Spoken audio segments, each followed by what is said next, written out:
আসসালামু আলাইকুম। তো আজকে আমরা এখানে বাংলাদেশের সাথে অন্যান্য যে দেশগুলো আছে তাদের যে বৈদেশিক সম্পর্ক, তো এটা নিয়ে আমরা আলোচনা করব। তো আপনারা এখানে ম্যাপটা দেখতে পাচ্ছেন, এই ম্যাপের মধ্যে কিন্তু নদী, আমরা অ্যাকচুয়ালি নদী নিয়ে এখানে আলোচনা করব না। তারপরেও আমাদের এখানে যে বৈদেশিক সম্পর্কের মধ্যে ভারতের সাথে যে আমাদের যে সম্পর্কটা আছে, ফারাক্কা বাঁধ, তারপর এখানে আপনার কি টিপাইমুখী বাঁধ, তো এখানে কিন্তু প্রত্যেকে একটু আপনাকে নদী সম্বন্ধে একটু হালকা ধারণা থাকতে হবে। তো আমরা আরেকটা ভিডিওতে ইনশাল্লাহ নদী নিয়েই কথা বলবো। ওকে, যেহেতু আমরা সিকুয়েন্সিয়ালি আগাচ্ছি, তো যখন যেটা আমাদের পাবো তখন সেটা দেখবো এখানে। ক্লিয়ার? তো আমাদের রেকর্ডটা একটু মাঝে মাঝে চেক করবো যে আমাদের রেকর্ড ঠিকঠাক মতো হচ্ছে কিনা। ওকে, তো আমরা প্রথমত এখানে আপনার বাংলাদেশের যে সমর্থনকারী যে দেশগুলো আছে এখানে, তো এই দেশগুলো নিয়ে আমরা প্রথমত আলোচনা করব। আচ্ছা, এখানে দেখুন আপনার এখানে ইন্টারন্যাশনাল রিলেশন অফ বাংলাদেশ, মানে বাংলাদেশের সাথে ইন্টারন্যাশনালভাবে আমাদের যে যোগাযোগ আছে এখানে অন্য দেশগুলোর, সো সেটা নিয়ে আমরা এখানে দেখবো, কথা বলবো। তো দেখুন আমাদের বাংলাদেশ, আমরা জানি যে সবাই 1971 সালে স্বাধীন হয়েছে এখানে, তাই না? 1971 সালে স্বাধীন হয়েছে বাংলাদেশ। তো স্বাধীনতার পর আমাদের কোন দেশ আগে বাংলাদেশকে স্বীকৃতি দিয়েছে স্বাধীন দেশ হিসেবে? তা আপনি যেটা যে এখানে দেখেন যে আপনার প্রথম স্বীকৃতিকারী মহাদেশ হচ্ছে এশিয়া। তাহলে আমাদের যে আসে যে বাংলাদেশকে স্বীকৃতি দানকারী হিসেবে প্রথম মহাদেশের নাম কি? সেটা হচ্ছে আপনার এশিয়া। আর এশিয়ার কোন দেশ? ভুটান। কি বললাম এখানে? ভুটান। তো ভুটান আপনার এখানে 6 ডিসেম্বর 1971 সালে আপনার কি করছে, আপনার এখানে বাংলাদেশকে স্বীকৃতি দিয়েছে। বুঝছেন ব্যাপারটা? একমাত্র ভুটানেই যে আপনার এখানে যে যে সালে আমরা স্বাধীনতা অর্জন করছি, ওই সালে আপনার এখানে আমাদের দেশকে স্বীকৃতি দিয়েছে। বুঝছেন ব্যাপারটা? যে সালে স্বাধীনতা অর্জন করছি সেই সালে আমাদের কি স্বীকৃতি দিয়েছে। আচ্ছা, এরপরে দেখুন আপনি যে ইউরোপ মহাদেশের কথা চিন্তা করেন, এখানে ইউরোপের অর্থাৎ স্বীকৃতি দানকারী দ্বিতীয় দেশ হচ্ছে আমাদের ইউরোপ। কোনটা? এখানে ইউরোপ। এবং ইউরোপের প্রথম যে দেশ সেটা হচ্ছে পূর্ব জার্মানি। তাহলে বাংলাদেশকে স্বীকৃতি দানকারী হিসেবে আমাদের দ্বিতীয় দেশ কোনটা? এখানে জার্মানি। এটা হচ্ছে 11ই জানুয়ারি 1972 সালে, এখানে 11 জানুয়ারি 1972 সালে। এইটা একটু মনে রাখতে হবে এই জিনিসটা। আবার দ্বিতীয়টা দরকার নেই, এত মানে দরকার নেই, আমাদের ইম্পর্টেন্স আমাদের প্রথমটা। বুঝছেন ব্যাপারটা? আচ্ছা, এরকম আসতে পারে ইউরোপের কয়টি দেশ আমাদের এখানে মানে স্বীকৃতি দিয়েছে? 2টি দেশ এখানে।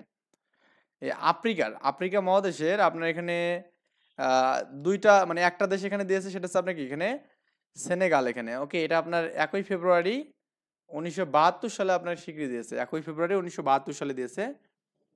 তারপরে দেখুন আপনার এই যে উত্তর আমেরিকা, এখানে উত্তর আমেরিকা হচ্ছে আপনার কি এখানে বারবাডোস। ওকে, এবং দক্ষিণ আমেরিকা এখানে কি ভেনেজুয়েলা এবং কি কলম্বিয়া এখানে। ক্লিয়ার? তো এগুলো একটু পড়তে হবে। এবং ওশেনিয়া মহাদেশ, মানে সবচেয়ে ছোট মহাদেশ ওশেনিয়া, এটা টোঙ্গা। বুঝছেন ব্যাপারটা? টোঙ্গা প্রথমত আমাদের কি স্বীকৃতি দিয়েছে, এটা হচ্ছে আপনার 25 জানুয়ারি 1972। তার মানে এই 1972-এর এই সালে কিন্তু আমাদের সবগুলো দেশে স্বীকৃতি দিয়েছে। তো এর মধ্যে বিশেষ করে বেশি পড়বেন এখানে আপনার এশিয়া মহাদেশেরটা পড়বেন এখানে, ইউরোপটা পড়বেন, তারপর এখানে কি এই যে আপনার উত্তর আমেরিকা পড়বেন, এটা না পড়লে হবে দক্ষিণ আমেরিকা পড়বেন এখানে। ওকে, তো সালগুলো মুখস্থ ভাবে করার দরকার নেই, পরীক্ষায় একবার দেখে যাবেন তাহলেই হবে। বুঝছেন ব্যাপারটা? আর মনে রাখবেন যে একটা শুধু 71-এ করছে, সেটা হচ্ছে আপনার কি এখানে এশিয়া, 6 ডিসেম্বর 71 এখানে, 6 ডিসেম্বর 71। বুঝছেন ব্যাপারটা? Asia 6 December 71। ক্লিয়ার? তো এটা এশিয়ার কোন দেশ? ভুটান। এখানে ভুটান, এটাও এশিয়াও 3 অক্ষর, ভুটানও 3 অক্ষর। বুঝছেন? তো মনে রাখবেন এটা কিভাবে। তো আমরা কিন্তু সলিউশনগুলো দেখি এখন। বাংলাদেশকে স্বীকৃতি প্রদানকারী প্রথম ইউরোপীয় দেশ কোনটা? ইউরোপের হচ্ছে আমাদের পূর্ব জার্মানি, তাই না? এটা 36 বিশেষ আসছে এখানে দেখুন। আবার এখানে দেখুন which European country first recognised Bangladesh as an the independent nation এখানে। তাহলে এটা কি? পূর্ব জার্মানি। ক্লিয়ার ব্যাপারটা? বাংলাদেশকে স্বীকৃতি দানকারী প্রথম আফ্রিকার দেশ এখানে কোনটি? আফ্রিকা হচ্ছে সেনেগাল, তাই না? আমি বললাম না এখানে, দেখুন আফ্রিকার কি এখানে সেনেগাল, এখানে এই যে আফ্রিকার সেনেগাল 1972 সালে দিয়েছে এখানে আপনার। তো দক্ষিণ আমেরিকা মহাদেশের কোন দেশ প্রথম বাংলাদেশকে স্বীকৃতি দেয়? এখানে দেখুন দক্ষিণ আমেরিকা কিন্তু আমাদের কি ভেনিজুয়েলা এখানে, হ্যাঁ, ভেনিজুয়েলা বা এখানে আপনার কলম্বিয়া এখানে। দেখুন এই যে ভেনিজুয়েলা এবং কলম্বিয়া, এটা হচ্ছে আমাদের কি বাংলাদেশকে প্রথম স্বীকৃতি দান করে এখানে। ফ্রান্স কবে এখানে বাংলাদেশে স্বীকৃতি দেয়? দেখুন আমার ফ্রান্সের আমি মনে রাখছি 14 ফেব্রুয়ারি, ভালোবাসা দিবস। তো এখানে 1972। তো বললামই তো শুধুমাত্র একটা 71 এখানে, সেটা হচ্ছে আপনার এখানে ভুটান হচ্ছে আমাদের শুধুমাত্র 71, বাকি সবগুলো হচ্ছে 72। আর এর মধ্যে আপনার এখানে ফ্রান্স হচ্ছে আপনার এখানে, এখানে ফ্রান্সেরটা যদিও আমাদের এখানে দেওয়া নেই, কিন্তু আমাদের এখানে ফ্রান্সেরটা পড়তে হবে এখানে 6 ফেব্রুয়ারি, মানে 12ই ফেব্রুয়ারি, হ্যাঁ, সরি 14ই ফেব্রুয়ারি 1972 এখানে। এটা একটু পড়বেন এখানে। প্রাথমিক বিদ্যালয় আছে এখানে, সরকারি বোর্ডে এখানে আসছে। যাই হোক, আমাদের এখানে এখন আমরা দেখবো যে ভারতের সাথে বাংলাদেশের যে সম্পর্ক সেটা আমাদের এখানে দেখুন। এই যে আমাদের বাংলাদেশের সাথে ভারতের সম্পর্ক, এই বিষয়গুলোতে প্রথম স্মারকলিত মানে মানে স্বাক্ষর করেন কিন্তু আমাদের কি ভারতের ইন্দিরা গান্ধী এবং বাংলাদেশের আমাদের বঙ্গবন্ধু শেখ মুজিবুর রহমান। বুঝছেন ব্যাপারটা? তো এই যে এই কোশ্চেনটা কিন্তু আমাদের এখনকার জন্য আমাদের কিন্তু খুব ইম্পর্টেন্ট না। কারণ কি বললাম তো, বাংলাদেশের ক্রাইসিস। আমি কিন্তু পড়ার সময় কিন্তু আপনাদের বলে দেই কোনটা আমাদের ইম্পর্টেন্ট, কোনটা ইম্পর্টেন্ট না। যখন যেটা আমাদের ইম্পর্টেন্ট হবে আমরা অবশ্যই সেটা পড়বো ইনশাল্লাহ, কারণ আমাদের চাকরি লাগবে। যেহেতু বাংলাদেশ এখন বর্তমান শেখ হাসিনা নিয়ে অনেক ক্রাইসিস, তার মানে আমাদের এখন এই টপিকটা পড়বো না। এখন আমাদের এর বিপরীতে যে বিষয়গুলো আছে সেগুলো পড়বো এখানে, ওকে। এবং আগের সময় কিন্তু আমরা মানে জাস্ট উল্টা পাল্টাপাল্টি পড়বো এখানে, ক্লিয়ার ব্যাপারটা? টেকনিক্যালি পড়বো কারণ আমাদের চাকরি লাগবে সবারই, তাই না? আচ্ছা, তো যারা এই ভিডিওগুলো দেখতেছেন তারা একটু সবার সাথে শেয়ার করবেন ইনশাল্লাহ। তো আমরা সবাই মিলে একটু এই বিষয়গুলো একদম ভালোভাবে আয়ত্ত করবো ইনশাল্লাহ। তো আমি বিলিভ করবো মানে আজকে যদি আপনি এই ভিডিওটা দেখেন এবং এই ম্যাপ দিয়ে যে বোঝার ট্রাই করেন এখানে, তাহলে আমি আপনাকে এই যে ফারাক্কা বাঁধ বলেন বা এখানে গজলডোবা বাঁধ বলেন বা এখানে কি আহ টিপাইমুখী বাঁধ বলেন, এখানে আপনি সবগুলো একদম মানে একদম গিলে খাবেন এখানে, ক্লিয়ার ব্যাপারটা? মানে কোনো ঝামেলা হবে না ইনশাল্লাহ। আমরা একটু চেক করে নিই যে আমাদের মাইক্রোফোন ঠিকঠাক মতো কাজ করছে ইনশাল্লাহ। সো সবাই একটু আমরা একে অপরকে শেয়ার করে এই ভিডিওগুলো দেখার সুযোগ করে দেবো, কারণ সবাই যেন আমরা দেখতে পারি।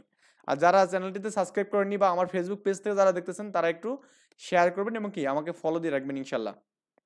আচ্ছা, তো প্রথমত আমরা একটু জাস্ট নদী নিয়ে একটু গবেষণা করি। নদী নিয়ে গবেষণা করার আগেও আমি একটু জাস্ট দেখে নেই যে এখানে কি বলা আছে। দেখুন, এখানে বলছে বঙ্গবন্ধু ইন্দিরা গান্ধীর সরকারের ভারতীয় মিত্র বাহিনীর সদস্যদের ফিরিয়ে নেওয়ার অনুরোধ করেন। এখানে মানে যখন বাংলাদেশ যখন স্বাধীন হয়, এখানে মানে স্বাধীনতা যখন মানে যুদ্ধ করে আর কি, তখন ভারত থেকে কিছু সেনা আমাদের বাংলাদেশে এসেছিল, প্রায় 2 লক্ষ সেনার মতো। বুঝছেন ব্যাপারটা? তো এরা আসছিল তখন যখন বাংলা স্বাধীনতা পেয়ে গেছে এখানে, তখন বঙ্গবন্ধু ইন্দিরা গান্ধীকে মানে অনুরোধ করছে যে আপনার সেনাগুলো আপনি আপনার দেশে পাঠায় নেন এখানে, ওকে। তো এটা হচ্ছে অনুরোধ কে করছে এখানে? বঙ্গবন্ধু করছে। কাকে করছে? ইন্দিরা গান্ধী করছে এখানে, ওকে। এখানে 12ই মার্চ 1972 সালে ভারতীয় বাহিনী আনুষ্ঠানিকভাবে বাংলাদেশ ভূখণ্ড ত্যাগ করে। তার মানে ভারতীয় বাহিনী বাংলাদেশ ভূখণ্ড শেষ করে কবে? 12ই মার্চ 1972 সালে এখানে। তো 12ই মার্চ 1972 সালে ভারতীয় যে বাহিনীগুলো আছে তারা কিন্তু বাংলাদেশ কি করেন? ত্যাগ করেন এখানে, ওকে। এটা আমাদের ইম্পর্টেন্ট যে বাংলাদেশ ত্যাগ করেন ভারতীয় বাহিনী কবে? 12ই মার্চ 1972 এখানে। মনে রাখার টেকনিক এখানে 12ই মার্চ 1972 মানে 1 বছর পরে অ্যাকচুয়ালি করে এখানে। আচ্ছা, ভারত এবং বাংলাদেশের মৈত্রী চুক্তি যেটা আমাদের এখানে আছে এটা আমরা পড়বো এখন। এটা খুবই ইম্পর্টেন্ট একটা বিষয়। দেখুন, 12ই মার্চ মানে এখানে আমি কিন্তু যেগুলো পড়লাম একটু আপনাকে একটু মার্ক করে দেই। তো 12ই মার্চ 1972 সালে এখানে কি হলো? এখানে 12ই মার্চ, এটা মনে হয় একটু মানে হালকা লিখতেছে, আমি একটু বোল্ড করে নিয়ে লিখি তাহলে একটু আপনাদের জন্য সুবিধা হবে দেখতে। 12ই মার্চ, ওকে, 1972 এটা আমাদের কি মানে ভারতের বাহিনী কি চলে যায় বাংলাদেশ ছেড়ে চলে যায়, তাই না? ভারতের বাহিনী বাংলাদেশ ছেড়ে চলে যায় এখানে, ওকে। ভারতের বাহিনী মানে ভারতের বাহিনী কি বাংলাদেশ ছেড়ে চলে যায় এখানে, এটা ওকে। আচ্ছা, এরপরে দেখুন 17ই মার্চ, 17ই মার্চ 1972, ওকে। তো এই সময়ে আমাদের এখানে বঙ্গবন্ধুর জন্মদিন এখানে 17ই মার্চ, আমরা তো সবাই এটা জানি। কারণ আগে তো অ্যাকচুয়ালি এখন হয় না, কিন্তু আগে তো আপনি দেখতেন যে আপনার হচ্ছে ওই 17ই মার্চে কিন্তু কি আমাদের যে বিশ্ববিদ্যালয়গুলো আছে এখানে সবগুলোতে কি হতো মানে অনেক বেশি আর কি মানে সাউন্ড হতো বা এখানে মানে কোনো একটা কিছু বাজতো, তাই না? ওই তাকে নিয়ে কিছু একটা বাজতো আর কি। যাই হোক, আমরা এটা জানি এখানে। তাহলে 17ই মার্চ 1972 সালে কি এখানে আপনার বঙ্গবন্ধুর জন্মদিন এখানে। আর 12ই মার্চ কি করলো এখানে আপনার ভারতীয় বাহিনী বাংলাদেশ ভূখণ্ড ছেড়ে চলে গেছে এখানে, ক্লিয়ার? আমি কিন্তু সব ডিটেলস বলতেছি এখানে এবং একটা কথা বারবার বলতেছি কারণ আপনাদের যেন মনে থাকে এখানে। তাহলে 12ই মার্চ হচ্ছে আমাদের বাহিনী গেট আপ মানে চলে গেছে এবং 17ই মার্চ বঙ্গবন্ধুর জন্মদিন এখানে। তার জন্মদিনের 5 দিন আগে চলে গেছে। হ্যাঁ, বঙ্গবন্ধুর জন্মদিনের এই দিনে ভারতের তৎকালীন যে প্রধানমন্ত্রী ইন্দিরা গান্ধী সদ্য বাংলাদেশে আসেন। তার মানে বাংলাদেশে কিন্তু ইনি কিন্তু প্রথম আসেন এখানে। হ্যাঁ, এখানে বলছে তার আগে কি বলছে দেখুন এখানে ভালো করে দেখুন, এখানে তার আগে বাংলাদেশে অন্য কোনো দেশের রাষ্ট্রপ্রধান কিন্তু আসেনি এখানে, ওকে। বিদেশি রাষ্ট্র বা রাষ্ট্রপ্রধান বাংলাদেশের সফরে আসেননি এখানে তার আগে। তার মানে উনি প্রথম কিন্তু আমাদের বাংলাদেশে আসে। ইনি হচ্ছে আমাদের ইন্দিরা গান্ধী, ওকে।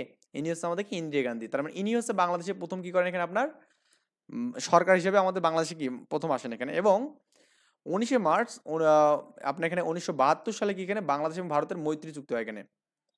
দেখুন 19 মার্চ এগুলো আমাদের ভালো করে সবই পড়তে হবে। আমি যেগুলো দাগাবো এখানে সেগুলো আপনাকে পড়তে হবে, এগুলো না পড়ার মানে ওয়ে নেই এখানে, ওকে। এগুলো একটু নোট খাতা রেখে রাখবেন। বাংলাদেশ এবং ভারতের মৈত্রী চুক্তিটা হয় এখানে 19 মার্চ 1972 এখানে। এটা আপনাকে না পড়ে যাওয়ার মতো কোনো অপশন নেই, স্কিপ করার মতো।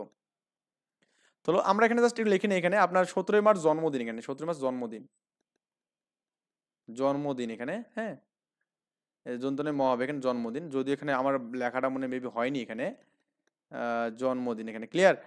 আর এটা হচ্ছে আমাদের এখানে চলে যায়, এখানে কি যায়, চলে যায়। আমি জাস্ট একটু রাপ রাপ করে দিচ্ছি, এখানে চলে যায়। এবং আপনার এখানে 19 মার্চ, হ্যাঁ 19 মার্চ 1972 সালে কি হয় এখানে আপনার এখানে বাংলাদেশ ভারতের মৈত্রী চুক্তি, বাংলাদেশ এবং কি ভারত মৈত্রী চুক্তি হয় এখানে, ওকে, মৈত্রী চুক্তি, বুঝছেন ব্যাপারটা। তো 19 মার্চ 1972 কি হয় এখানে আপনার মৈত্রী চুক্তি, আমি কিন্তু এগুলো লিখে দিচ্ছি আপনাকে একটু সুবিধার জন্য। 19 মার্চ 1972 বাংলাদেশ ভারতের মৈত্রী চুক্তি হয় এখানে, এবং এটা 25 বছর মেয়াদি এখানে, ওকে। কত বছর মেয়াদি মৈত্রী চুক্তি, কত ছিল, 25 বছর মেয়াদি ছিল এখানে। এগুলো আপনাকে একটু মানে হালকা করে দেখতে হবে এখানে, ওকে। আমরা কি বললাম 25 বছর মেয়াদির জন্য, এটা আমাদের কত ছিল, 25 বছর, 25 ইয়ার, ওকে। এটা হচ্ছে মৈত্রী চুক্তি ছিল এখানে। তো এখন এতে স্বাক্ষর করেন হচ্ছে ভারতের পক্ষে ইন্দিরা গান্ধী, কারণ উনি তো আসছে, এবং বাংলাদেশের বঙ্গবন্ধু এখানে, ওকে। আচ্ছা, যাক আমরা এটা একটু ভালো করে দেখবো এখানে এই জিনিসটা। তাহলে আমাদের 17 মার্চ বঙ্গবন্ধুর জন্মদিনে আমাদের কি ইন্দিরা গান্ধী বাংলাদেশে আসে, এসে কি করে এখানে বলুন তো, আপনার হচ্ছে বঙ্গবন্ধুর সাথে একটা কি চুক্তি করেন এখানে। এই চুক্তিটা হচ্ছে আমরা এখানে কি মৈত্রী চুক্তি। সেই মৈত্রী চুক্তি হচ্ছে 25 বছর মেয়াদী, এবং কি এটা কি 19 মার্চ 1972 সালে এখানে স্বাক্ষরিত হয় এখানে, ওকে। এখন বাংলাদেশের যে আমাদের এখানে পানি আগ্রাসন এখানে, এটা আমাদের এখানে নির্যাতিত বাংলাদেশ, অ্যাকচুয়ালি আমাদের ভারতকে আমরা যদি বন্ধু বলি এটা আমাদের ভুল হবে। ভারত আমাদের চিরতর শত্রু এখানে, কারণ আমি আপনাকে বলতেছি মুক্তিযুদ্ধের পরে ওরা বাংলাদেশকে আক্রমণ করেছিল এক জায়গাতে, ওকে। এটা পরে বলতেছি, দেখুন আমি স্টেপ বাই স্টেপ সবই বলবো এখানে ইনশাল্লাহ। কারণ আপনারা বুঝতে পারবেন যে আমাদের বাংলাদেশের আসলে কে শত্রু কে বন্ধু এখানে।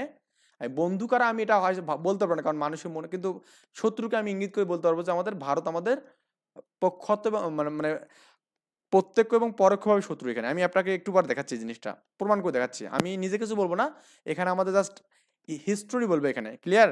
তো এর আগে আমরা চেক করে নিই একটু আমাদের এখানে এটা ঠিকঠাক মতো কাজ করছে কিনা। কাজ করছে, দেখুন আমরা প্রথমে দেখবো ফারাক্কাবাদ, এখানে দেখবো কি, দেখবো ফারাক্কাবাদ, এখানে দেখুন এই যে ফারাক্কাবাদটা দেখুন এখানে, আই থিঙ্ক আমরা দেখতে পাচ্ছি এখানে এই যে বাংলাদেশ, এটা বাংলাদেশে আমরা জানি সর্বপশ্চিম, এটা হচ্ছে পশ্চিম দিক, চাঁপাই নবাবগঞ্জ আছে এখানে, এটা আমাদের পূর্ব দিক, হ্যাঁ এই যে আমাদের বান্দরবন, এটা আমাদের এখানে পুরো উত্তর দিকে এখানে, এবং দক্ষিণ দিকে হচ্ছে বঙ্গোপসাগর, তাই না, এটা আমরা জানি এখানে। তো আমি একটু জুম করে দেখাচ্ছি যেহেতু আমরা জানি এই বিষয়গুলো। আচ্ছা, একটু সবাই একটু আমরা মনোযোগ দিই এখানে, আমাদের এই পশ্চিমে আমরা মনোযোগ দিই। এখানে দেখুন আমি মানে হাতেও লিখে দিয়েছি এখানে, এই জায়গাতে আমাদের এখানে ফারাক্কাবাদ, ওকে। এই যে আমাদের এখানে যে গঙ্গা নদী এখানে, এটা হচ্ছে ভারতের, এটা হচ্ছে গঙ্গা হচ্ছে কি ভারতের, ক্লিয়ার। ভারতের গঙ্গা নদী আমাদের এখানে দেখুন এই চাঁপাই নবাবগঞ্জে ঢুকছে এখানে, কোন দিক দিয়ে, চাঁপাই নবাবগঞ্জে এখানে। এবং এই ফারাক্কাবাদ, এই যে একটা দেখতে পাচ্ছেন এখানে ডট দেখতে পাচ্ছেন, কালো ডট, এটা হচ্ছে আমাদের এখানে ফারাক্কাবাদ এখানে। এখানে একটু ভালো করে দেখুন, এটা হচ্ছে গঙ্গা নদী, ওকে। এটা হচ্ছে ভারতের গঙ্গা নদী এখানে, এটা ভারতের, হ্যাঁ ভারতের হচ্ছে কি গঙ্গা নদী। এই ভারতের গঙ্গা নদী আমাদের চাঁপাই নবাবগঞ্জে ঢুকছে কোন, এবং বাংলাদেশে ঢুকে এটা পদ্মা হয়ে গেছে। তার মানে ভারতে যাকে আমরা গঙ্গা বলি এখানে, তাহলে কি বাংলাদেশের কি পদ্মা এখানে, এটা একটু ভালো করে মনে রাখবেন। তাহলে ভারতে যেটা নাম হচ্ছে আমাদের কি এখানে গঙ্গা, বাংলাদেশে সেটার নাম পদ্মা।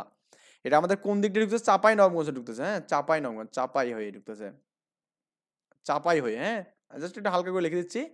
তার মানে আপনার এখানে যে ভারতের যে ফারাক্কাবাদটা আছে, এটা আমাদের চাপাই থেকে দূরে, মানে ওরা যে ফারাক্কাবাদ করছে এটা কিন্তু আমাদের বাংলাদেশের যে সীমানা আছে এখানে, এখান থেকে 18 কিলোমিটার উজানে করছে এখানে, হ্যাঁ কত কিলোমিটার এখানে, 18 কিলোমিটার। আমরা এখানে স্টেপে সবই দেখবো এখানে ইনশাল্লাহ। এই 18 কিলোমিটার উজানে কিন্তু করছে এখানে, ওকে। তাহলে 18 কিলোমিটার উজানে আমাদের কি এখানে ফারাক্কাবাদটা এখানে বাঁচছে, এখানে যে ফারাক্কাবাদ হচ্ছে 18 কিলোমিটার উজানে, 18 কিলোমিটার উজানে এখানে, হ্যাঁ ফারাক্কাবাদ আছে এখানে, ক্লিয়ার। আচ্ছা, এটা তো আমি দেখলাম এখানে। এবং এখানে একটু পড়ি যে কলকাতার বন্দরকে পলির হাত থেকে রক্ষার উদ্দেশ্যে, মানে পলি মানে তো বোঝেন এখানে যে আপনার একটা মানে স্তর আর কি, মাটির স্তর আর কি, পলির হাত থেকে রক্ষার উদ্দেশ্যে ভারত কর্তৃক বাংলাদেশের সীমান্তের 18 কিলোমিটার উজানে এখানে, বা এখানে মতান্তর আছে এখানে, এখানে 18 কিলোমিটার হয় অনেকের মতে, আবার এখানে কি 16.5 কিলোমিটার হয় এখানে। অ্যাকচুয়ালি এটা কতটুকু, এটা আমাদের এখানে হয়তো বা দেখা গেছে যে আপনার যে বাঁধটা আছে এখানে, সে বাঁধটা তৈরি করা হয়েছে এখানে এখানে তো বাঁধের একটা নির্দিষ্ট একটা কি দৈর্ঘ্যপ্রস্থ আছে। তো এই মিলে মোটামুটি এখানে 16 কিলোমিটার বা 18 কিলোমিটার, এটা আমাদের দুইটা দেশের এখানে কিছু মানে মতান্তর আছে এখানে, তো দূরেই পড়বো আমরা এখানে 16.5 কিলোমিটার বা এখানে কি 18 কিলোমিটার। উজানে এখানে, ওকে, এটা আমাদের এখানে উজানে মানে উপরে আর কি, গঙ্গা নদীতে মনোহরপুরের কাছে এখানে। এখানে দেখুন এই যে আপনার ফারাক্কাবাদটা কোথায় অবস্থিত বলতো, মনোহরপুর, এখানে কোথায়, মনোহরপুর।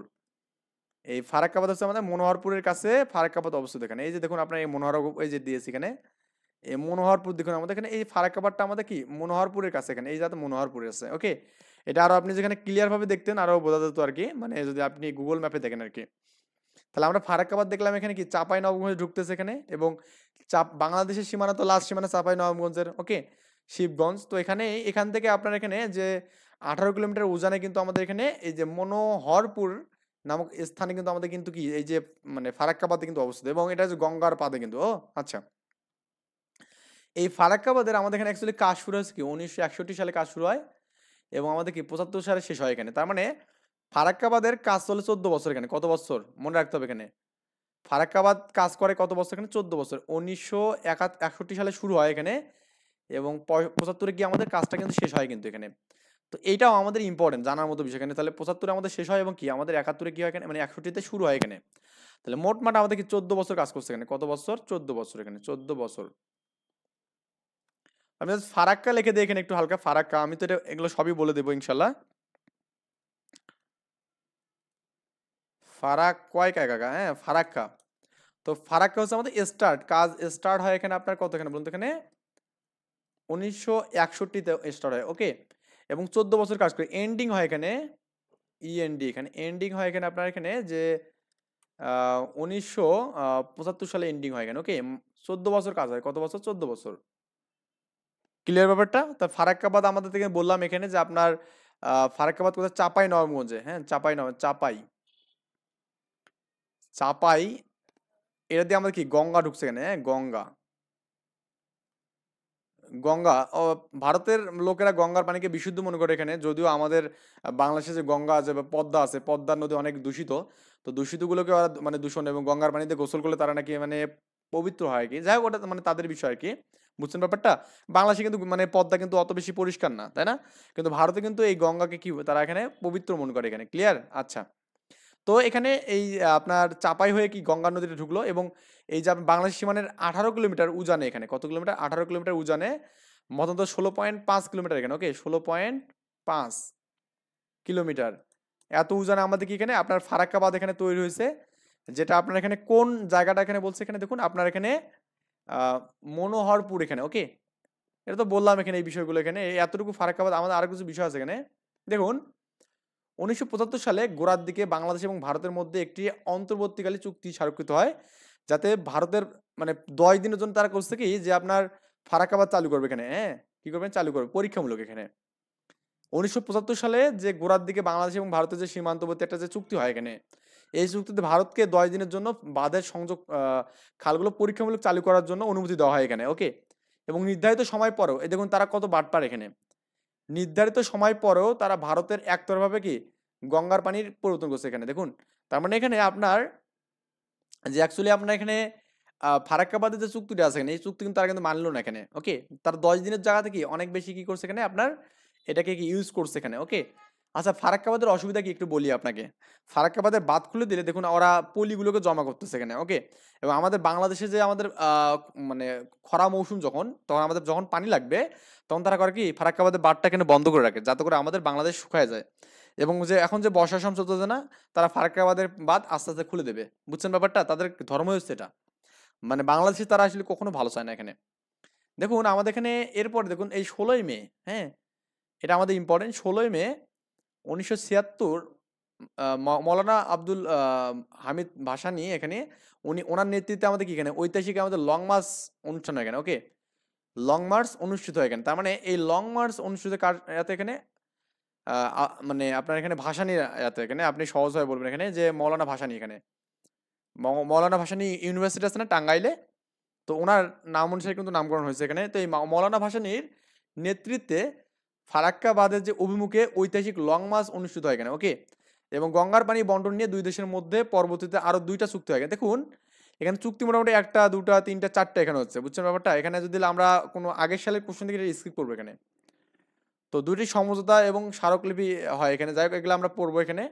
তার মানে আপনার এখানে এই যে আপনার মৌলানা আব্দুল হামিদ খান ভাসানী এখানে উনি হচ্ছে কি 16 মে 76 এখানে এই লং মার্চ ট্যুর করে এখানে। ওকে, লং মার্চ এখানে 16 মার্চ। ওকে, 16 মার্চ নাকি 16 মে এখানে, আর হচ্ছে আমাদের কি 1976 এখানে 16 মে। এটা মার্চ না, অ্যাকচুয়ালি আমাদের মে মার্চ। ওকে, 16 মে 1976 এখানে। সালগুলো একটু আমরা এখানে স্টেপ বাই স্টেপ একটু আসবো কিন্তু। ওকে, কখন কোনটা কি হয়েছে একটু আমাদের ভালো করে দেখতে হবে এখানে। তো লং মার্চ এটা আমাদের এখানে কবে হয় এখানে 16 মে 1976 সালে এখানে। এটা কার মানে এতে নেতৃত্বে, মৌলানা ভাসানীর নেতৃত্বে এখানে। এখানে আরেকটা বিষয় এখানে দেখুন আপনার প্রথমত 5 বছর মেয়াদি একটা কি আমাদের মেয়াদি একটা চুক্তি হয় এখানে, যেটা আমাদের 1977 সালে স্মারকৃত হয় এখানে। তাহলে 1977 সালে আমাদের যেটা মানে স্মারকৃত হয় এখানে, এটা আপনাকে এখানে 5 বছর মেয়াদি চুক্তি এখানে। কত বছর? 5 বছর মেয়াদি চুক্তি এখানে। এবং 2 বছর মেয়াদি কিন্তু আমরা এখানে 83 থেকে 84 মধ্যে একটা 83-84। এবং আমাদের ইম্পর্টেন্স আমাদের 30 বছর মেয়াদি একটা চুক্তি হয়, সেটা হচ্ছে আমাদের 1996 হয় এবং কি 26-এ শেষ হবে এখানে। যদিও 97 দিচ্ছে, অ্যাকচুয়ালি আমাদের 96 হবে এখানে। ওকে, এটা আমাদের এখানে দেখুন 1996 সালের 12ই ডিসেম্বর। তো এখানে একদম মাসের শেষে, তো এই জন্য 97 ধরছে এখানে, মানে 97। হ্যাঁ, এখানে আপনার 1997 থেকে 2097, যেহেতু আমাদের ডিসেম্বর মাস এখানে, তার মানে বছরের শেষ না এখানে। তো 1996 সালে 12ই ডিসেম্বর, এটা আমাদের এমসিকিউর জন্য খুব ইম্পর্টেন্ট এখানে। 1996 সালে 12ই ডিসেম্বর নয়াদিল্লি থেকে, ভারতের কোথায় এখানে নয়াদিল্লি, তারা কিন্তু চুক্তি করার জন্য বাংলাদেশে আসেনি, বাংলাদেশকে তাদের কাছে যাওয়া লাগছে এখানে নয়াদিল্লিতে। এটা হচ্ছে স্মারকৃত হয় এখানে এবং 1 জানুয়ারি 1957 কার্যকর এখানে। তাহলে এই চুক্তি আমাদের এখানে 30 বছরের যে চুক্তিটা আছে এখানে, এটা কার্যকর কবে এখানে এখানে আপনার 1 জানুয়ারি 1957। এবং কি আমাদের এখানে চুক্তি স্মারকৃত হয় কি আমরা এখানে 1 বছর পর প্রায় হয়েছে এখানে। মানে 1 বছর না, সরি, আপনার এখানে 12ই ডিসেম্বর, এখানে 1 জানুয়ারি, তার মানে মোটামুটি আপনার এখানে কতদিন, 18-19 দিন পর এখানে স্মারকৃত হয়েছে এখানে। 1996 সালে 12ই ডিসেম্বর কি আমাদের এখানে স্মারকৃত এখানে। ওকে, 1996 হচ্ছে কি 12ই ডিসেম্বর এটা স্মারকৃত এখানে। ওকে, স্মারকৃত। এবং 1997 এর 1 জানুয়ারি এখানে, জানুয়ারি আমাদের কি এখানে কার্যকর এখানে হয়, কি এখানে কার্যকর হয়। বুঝছেন ব্যাপারটা? তো এই বিষয়গুলো কিন্তু আমাকে এখানে সবগুলো বিষয় কিন্তু দেখতে হবে এখানে, বুঝছেন?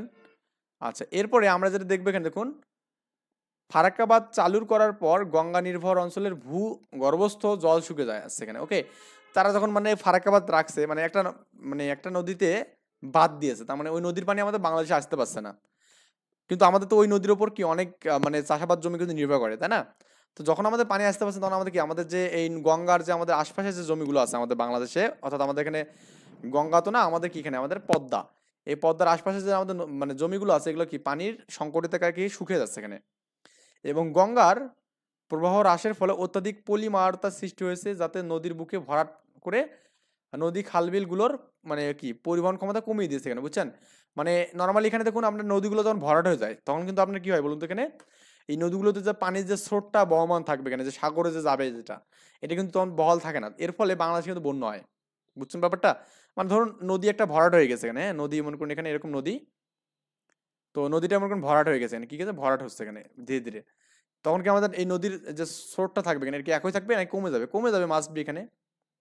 কমে গেলে কি আমাদের যখন বন্যা হয় বা পানি যখন পড়ে এখানে, বৃষ্টি যখন হয়, মানে এই পানি যখন নদীতে যায়, তখন কিন্তু নদীতে এই পানিটা কিন্তু আমাদের কি ওই একই বেগে যেতে পারে না। এর ফলে কিন্তু কি কিছুদিনের জন্য বাংলাদেশে কি বন্যা সৃষ্টি হয় এখানে। বুঝছেন ব্যাপারটা? তাহলে ফারাক্কাবাদ কিন্তু বাংলাদেশের জন্য কল্যাণকর নয়, এটা আমাদের কি বাংলাদেশের জন্য অকল্যাণকর এখানে। তাহলে ফারাক্কাবাদ বন্ধের জন্য এখন বর্তমান আন্দোলন চলতেছে, ভারতীয়রাও এখন মানে এই ফারাক্কাবাদ নিয়ে কি মানে আনহ্যাপি আর কি। তো যাই হোক, এটা মেবি এখানে খুলে দেওয়া হবে পার্টটা একদম। এভাবে বন্যার ভয়াবহতা হচ্ছে। যাক, আপনি বুঝতে পারছেন মনে হয় যে ফারাক্কাবাদের আসলে আমাদের বিষয়গুলো বুঝতে পারছেন, যে এখানে এবার হচ্ছে টিপাইমুখী বাঁধ। এখানে দেখুন আমরা ফারাক্কাবাদ যে বুঝি, তাহলে আমরা টিপাইমুখী বাঁধে যাবো এখানে। এবার দেখুন আমরা একটু জাস্ট এই যাতে আসি এখানে। তো এখানে একটু দেখুন আমরা যেটা পাচ্ছি এখানে, দেখুন এই যে আপনার গঙ্গাটা এখানে পদ্মা হয়ে আসছে এখানে, হ্যাঁ। আর এ পাশে আমাদের এই দিক দিয়ে দেখুন আপনার এই যে ব্রহ্মপুত্র, এটা যমুনা হয়ে আসছে এখানে। তো এটা আপনার এখানে এই পদ্মা এবং আপনার এখানে যমুনা, এই দুটো মিলে কিন্তু পদ্মা এখানে হচ্ছে, ক্লিয়ার। আবার এইদিকে আপনার দেখুন এই যে কুশিয়ারা এবং সুরমা, এই দুটো নদী আবার এখানে কি দেখুন এই যে বরাক নদী এখানে। ওকে, তো এখানে কুশিয়ারা এবং সুরমাটা কি এখানে বরাক নদী এখানে। তার মানে এখানে এই কুশিয়ারা এবং সুরমা কিন্তু আমাদের বাংলাদেশের নদী এখানে, এই দুটো মিলিত হয়ে কিন্তু বরাক নদী এখানে মিলিত হয়েছে। এবং আরেকটা বিষয় এখানে বলি, সেটা হচ্ছে আপনার এখানে এই বরাকের কিন্তু এই বরাক নদীতে কিন্তু টিপাইমুখী বাঁধ এখানে। তো আমাদের টিপাইমুখী বাঁধটা কোথায় অ্যাকচুয়ালি আমাদের বরাক নদীতে, কোথায় এখানে বরাক নদীতে, বুঝছেন। এবং ভারতের যদি এলাকা বলেন তাহলে আমাদের কি হবে এখানে, ভারতের হচ্ছে মণিপুর রাজ্য, তুই ভাই এবং কি আমাদের বরাক, ওকে, তুই ভাই বরাক, বুঝছেন ব্যাপারটা। মণিপুর রাজ্যে এটা অবস্থিত এখানে, কোন দিকে এখানে, মণিপুর রাজ্যে। এবং আপনার এখানে যে বরাক নদীর পরে যে আপনার টিপাইমুখী বাঁধ আছে, এখান থেকে আবার দুটো আবার নদী আছে, এটা বরাক নদী আর একটা কি টুই ভাই এখানে, ওকে। আমি এখানে দিয়েছি টিটিবি, এখানে কি দিয়েছে টু টিটিবি, টিতে হচ্ছে টুই ভাই, আর বিতে বরাক, বুঝছেন, আর টিতে হচ্ছে টিপাইমুখী। তার মানে টিপাইমুখী বাঁধটা আসলে অ্যাকচুয়ালি কোথায় এখানে বলুন তো, এখানে বরাক এবং টুই ভাই এখানে, এটা ভারতের বরাক এবং টুই ভাই, এবং বাংলাদেশের সুরমা এবং কুশিয়ারা। তার মানে সুরমা এবং কুশিয়ারা আমাদের মিল থেকে বরাক হয়েছে এখানে, দেখুন এই যে বুঝতে পারছেন এখানে, এখানে সুরমা এবং কুশিয়ারা এই দুটো নদী মিলে আমাদের কি এখানে মিলিত হয়ে বরাক নদী এখানে গেছে। এবং বরাক নদীতে কিন্তু আমাদের কি এখানে আপনার এখানে টিপাইমুখী বাঁধ এখানে। এবং বরাক নদী থেকে আপনার এই যে 100 মিটার ওজন, এখানে 100 মিটার 100 কিলোমিটার ওজনে এটা আমাদের অবস্থিত এখানে। তার মানে ওইটা দেখলাম হচ্ছে 18 কিলোমিটার, এটা হচ্ছে আমাদের 100 কিলোমিটার, 100 কিলোমিটার, বুঝছেন। তো এটা তো মনে হয় বুঝছেন, এই ম্যাপ বুঝলে তো আসলে আমাদের আর কিছু লাগে না। এখানে দেখুন টিপাইমুখী বাঁধ বাংলাদেশের সিলেটের সীমান্ত, তার মানে এখানে দেখুন এটা কোন দিকে, আমরা জানি এদিকে সিলেট, তাই না, এই সিলেট অঞ্চল না এখানে সিলেট, তাহলে টিপাইমুখী বাঁধ হচ্ছে আমাদের সিলেটের দিকে। আর আমাদের এখানে ফারাক্কা বাঁধ কোথায়, এখানে আপনার চাপাই নবাবগঞ্জ এখানে, ওকে।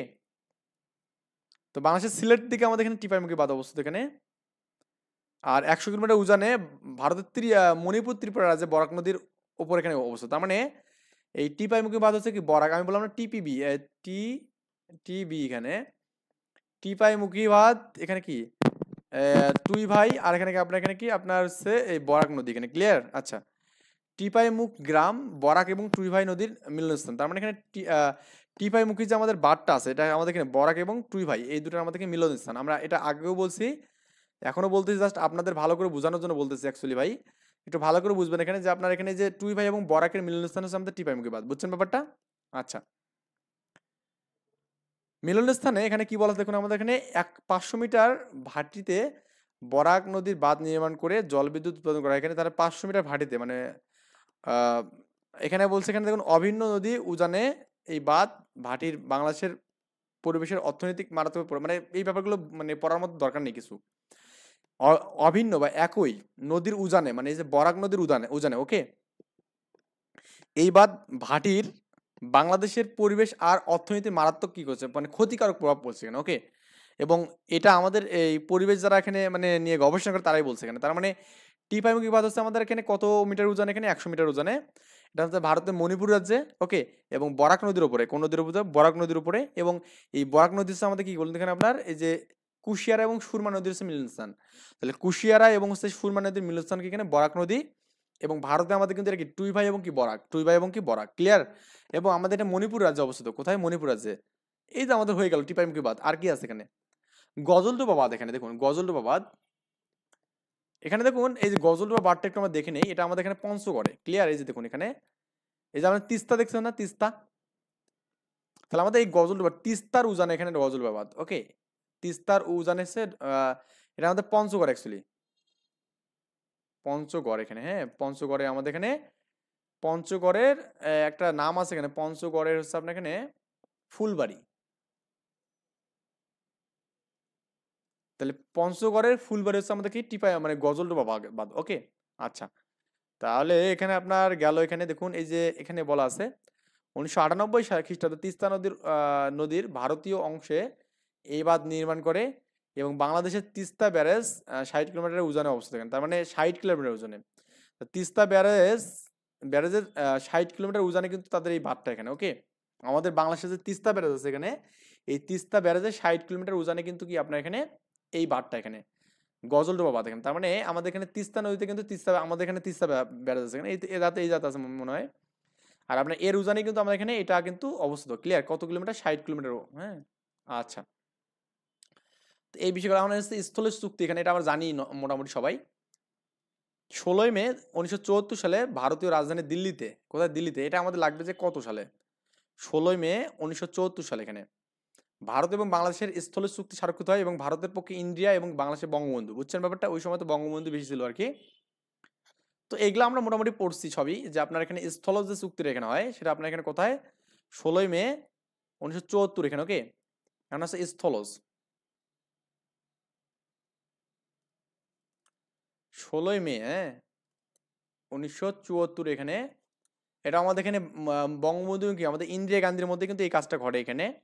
আচ্ছা, এখন ছিটমহল বিনিময় যেটা আমরা দেখবো এখানে দেখুন আপনার আমরা জানি এখানে যে দুই দেশের মূল ভূখণ্ডের ভেতর যদি আমার কোনো অন্য দেশের অংশ থাকে এখানে, তো এটাকে আমরা ছিটমহল বলি এখানে, তাই না? আচ্ছা, চুক্তিতে নির্ধারিত যে দুইটি দেশের মূল ভূখণ্ড ভেতর ছিটমহলগুলো বাংলাদেশের